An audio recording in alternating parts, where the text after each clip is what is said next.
Hey, welcome into SportsBit 2.0 betting insight today on SBRpicks.com. Pauly and Teddy, I'm at Real SportsBit. He's at Teddy_covers on Twitter. Triple header, NBA action, big game breakdown. We'll get to that coming up, and we'll turn the shot clock on with the play of the day before we get out of here. A moose, Teddy, a moose in Philadelphia. 118 points in the second half. Dragic lays it in with 1 second left. What was that all about? It opened 214.5 here at Caesars and Harris, but mostly 215.5. Also bad for the books because it went off at 217 in some shops. It somehow falls 216.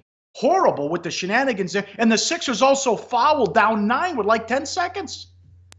I mean, look, this is a really bad beat if you had the under.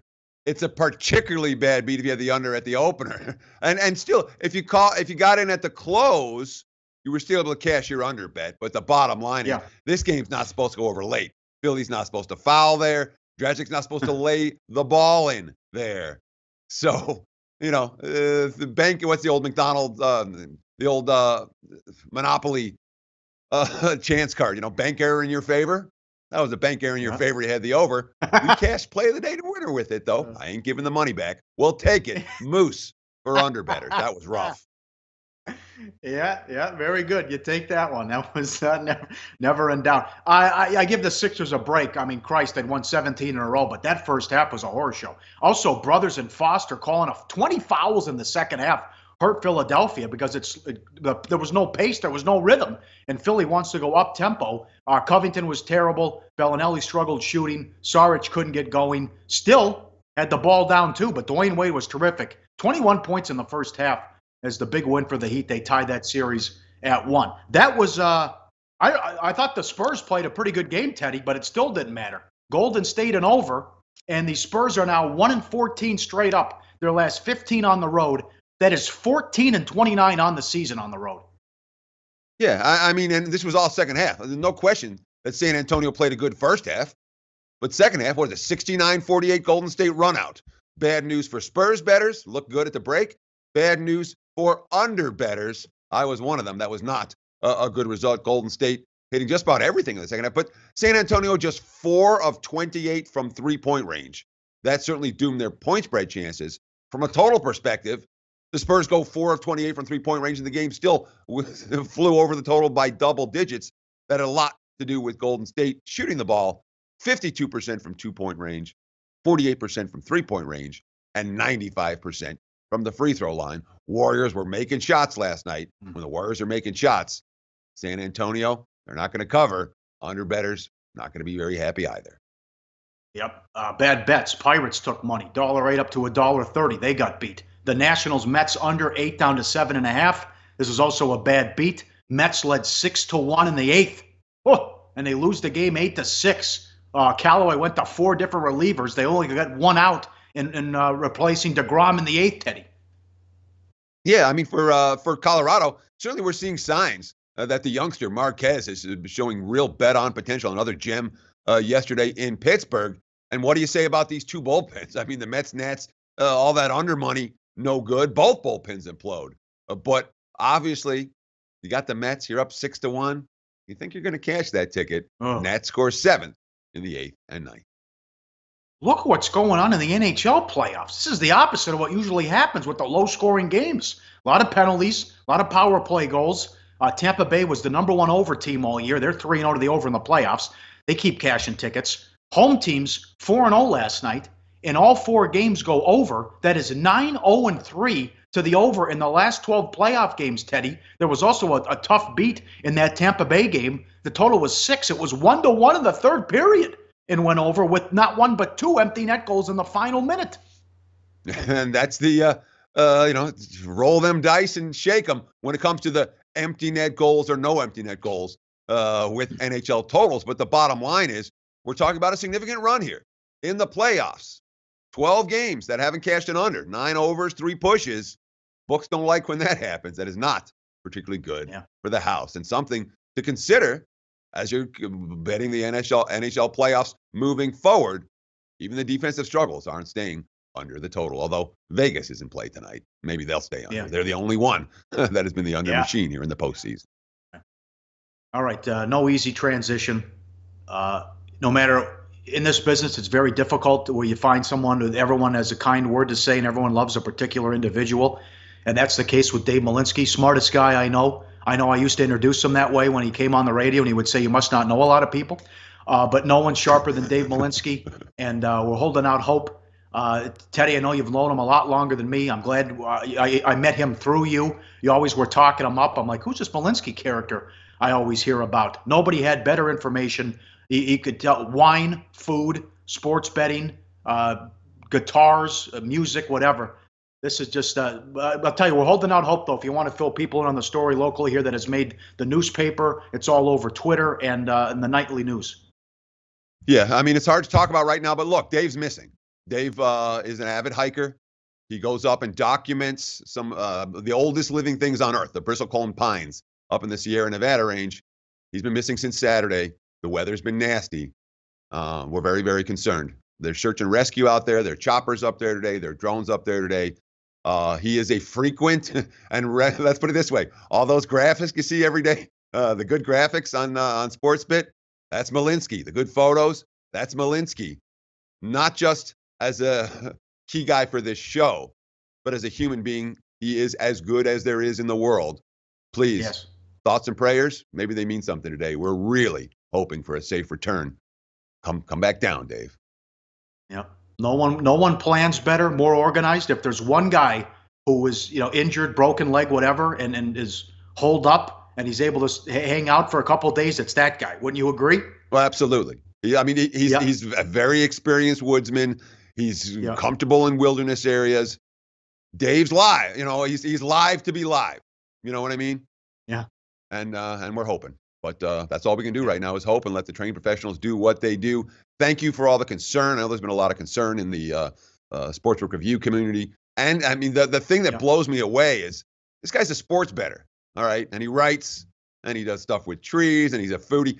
His tentacles in Las Vegas are enormous.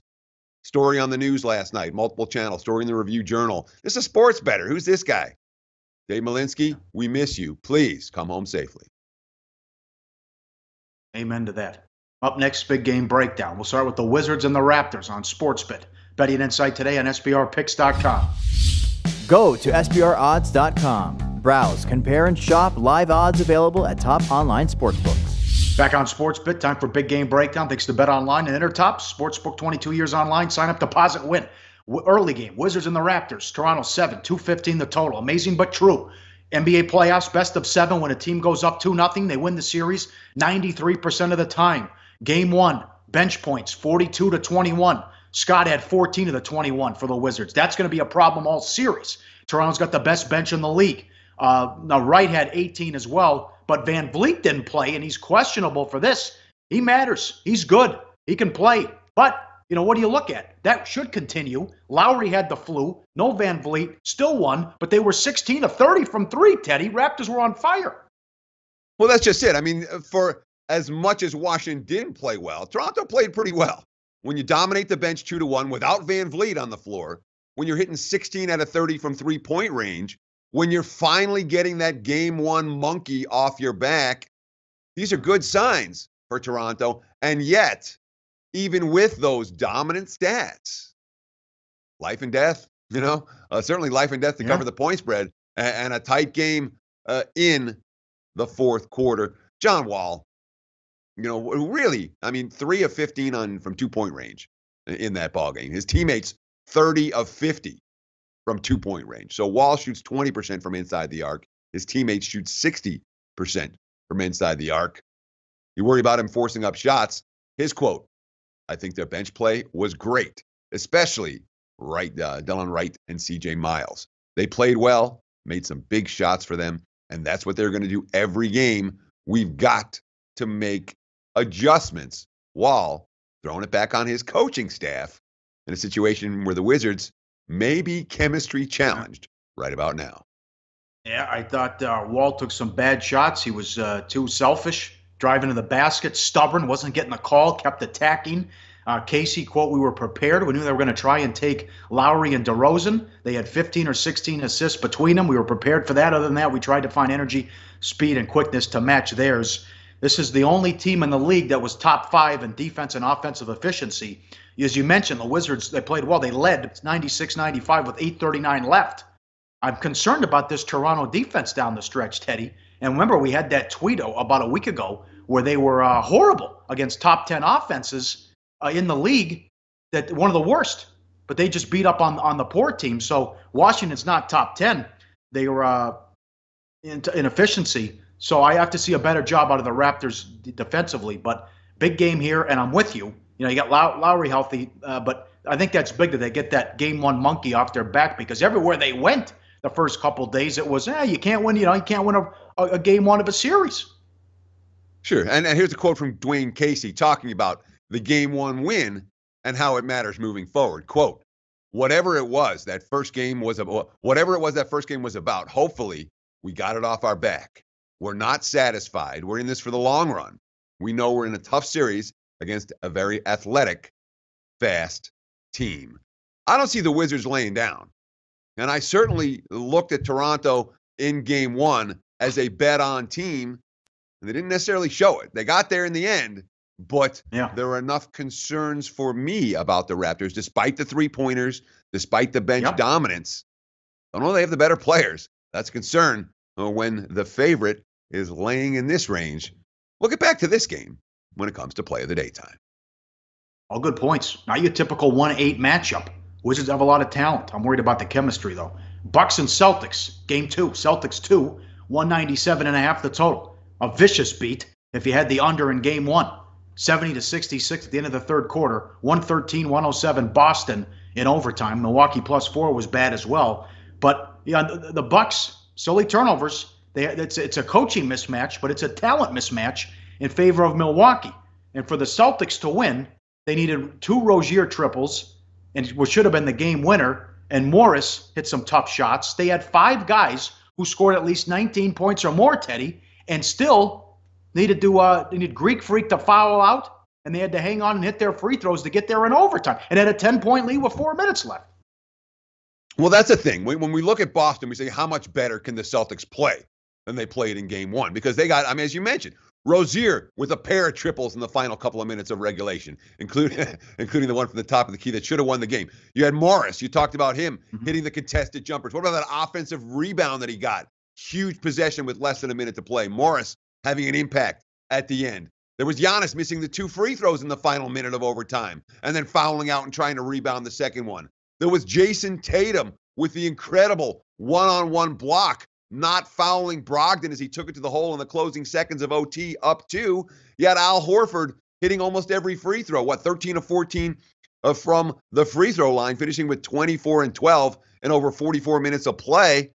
That's a lot of things that have to go right to win and cover a ball game. And of course, the Bucks' 20 turnover certainly had a big factor in that as well. Al Horford's quote, "It's go time. This is the time where you want to play. You want to be in these games, setting the tone. It all starts in the defensive end. I try to set the tone on defense and kind of go from there. I guess it's doing whatever I can to help us win. That's what it's all about." Horford's been winning titles and winning playoff games since he was a Florida Gator. He was certainly an impact player in game 1, but Boston's going to need an impact player from Horford and more to survive game 2 tonight. I'm with you. All those things went right, and the Celtics still won in overtime. Rozier, 17 of his 23 points in the second half, the balanced scoring. But if you're Milwaukee, the 20 turnovers. Here's Middleton. That's not getting a shot up. We feel like if we get a shot up, we'll be good. Celtics, the best defense in the league. But Milwaukee, they had some breakdowns too, leaving guys wide open threes. Brogdon knocked it down, and other guys. So I think they can do a better job defensively. But Milwaukee got what they wanted when they weren't turning the ball over. And here's the late game. Blazers try to even the series up at home against the Pelicans. They are 213 the total. How about that? They controlled tempo in game 1. They lost 97-95, though. This is a horror show. The Blazers shot 31% from the field. They were 3 of 17 from 3 in the first half. They were down 9 and scored 36 at halftime. McCollum and Lillard were a combined 1 of 15 in the first half. Still with all that, and down 19 in the third quarter, they have the ball down 1 with 10 seconds left. And they botched the final possession. They did, well. yeah. But Yes. But now, again, moving forward, because you can always look back. Easy enough to do. What we want to do is look back and then say, how is this going to affect this game? Here's a quote from Damian Lillard talking about Portland being down 0-1. Quote, it puts some pressure on us. You come in with home court advantage and you lose the first one. Now in the Pelicans locker room, they're saying, we got one. Why not go get another one? Our job is to defend the home court, so it's one game at a time. We can't let Saturday's loss go into the next game. Another quote from Lillard talking about why they lost. Quote, we just didn't make shots. Give credit to what they did defensively. They were physical. They were trapping a lot of my pick and rolls, but it comes down to the way we shot. We got a fair amount of good looks. We just didn't knock them down. We probably played as bad as we could possibly play. And the Pelicans played really well. And we still had a chance to win it at the end. That, folks, is why, despite the fact that Portland lost at home in game 1, we're seeing a higher point spread on the Blazers in game 2. Blazers played as bad as they could. Pelicans played well. Market's not expecting that 2 games in a row. Yeah, and 59 points in the second half. I am surprised with the total, though. Something I didn't, I guess I forgot about, but playoff Rondo. Terrific. And prime time Rondo. Anthony Davis, quote, he's in a different mindset. He was up all night watching film. When they were calling plays out there, he was telling us what it was in our version before they had a chance to run it. He's locked in. The way he played tonight with 17 assists, he's just in a different mode for the playoffs. And here's Davis defensively, quote, we just wanted to make sure we put as much pressure as we could on Dame and CJ and make someone else beat us. Our main focus was to make it tough on those two. They eventually got going in the second half, but it was too little, too late. Are you surprised at the adjusted series price? In some spots, the Pelicans now favored. I'm not surprised at all by the adjusted series price, Pauly, because really, series prices come down to one factor. What's the money line expected to be in every game moving forward? And that's really how the series price is determined. When a team has a 1-0 lead, they've got that much of an edge. The series price always gets adjusted accordingly. And let's not forget, we talk about New Orleans stealing one on the road. That's what they've been doing. Pelicans, 11-3 against the spread in the last 14 on the highway. And 2 of their 3 point spread losses came by a half point. Literally, they were plus 4.5 and lost by 5 twice. They are this close to being on a 13-1 ATS run on the highway, hanging tough in hostile environments. All right, up next, we turn the shot clock on. Who lost game 1, but will win game 2? Let's keep it going with the play of the day as well on SportsBit 2.0. Betting Insight today on SBRPicks.com. Research before you bet. Be sure to check out SBR Picks for the best game predictions, breakdowns, and much, much more. All right, fun time of year, NHL playoffs, NBA playoffs, NFL drafts coming, Kentucky Derby. A lot to get to coming up here, loaded. Fun time here on SportsBit. We'll get to play of the day in a second. Let's turn the shot clock on. Who lost game 1, but will win game 2? Don't overthink this. The Cavs will bounce back and beat the Pacers. Horror show in game 1. Never led. LeBron got the triple-double. The supporting cast stunk. All of them. Korver didn't score. Calderon, nothing. Love, Hood, Clarkson, they all struggled. Some of those guys will bounce back. I don't think Oladipo has 30 points again. Do a better job defensively. Cavs win in game 2. Don't overthink it. They even the series at 1. Yeah, I'm going to overthink it. But I'm going to take a look at Washington tonight. The Wizards are a game 1 loser, primed to win the rematch in game number 2. It's a Raptors team that just got the monkey off their back. We finally won a game 1. I know they're talking. Oh, yeah. We're not going to let down. I worry about that. Washington, certainly, when you talk about the starting 5, Wizards don't lose anything to Toronto. You know, not a whole lot of edges. All-star backcourt versus all-star backcourt. Talented front court versus talented front court. Yeah, the Raptors have the bench edge, but I think Washington is alive. Tonight, they're the Wizards. They're a team that lost game 1 is primed to bounce back and win game 2, which leads us directly to the play of the day. Betting number 705. The Washington Wizards plus 6.5 at Toronto. Don't need the straight up win. Wouldn't be shocked if we get it. Don't need it. I'm expecting a game that comes down to the wire. Take Washington plus the points in Toronto tonight. That's our play of the day. Let's see if we can keep this hot streak here on SportsBit rolling for at least one more night. All right, we're loaded tomorrow. Again, another triple header. This is a great time of year, and we'll see if there's actually an under in a playoff hockey game, right? And the best story in sports, or one of them, can the Golden Knights sweep the Kings and advance to the second round of the NHL playoffs? We'll talk to you then on SportsBit 2.0. Betting Insight today on SBRPicks.com. Thanks, guys.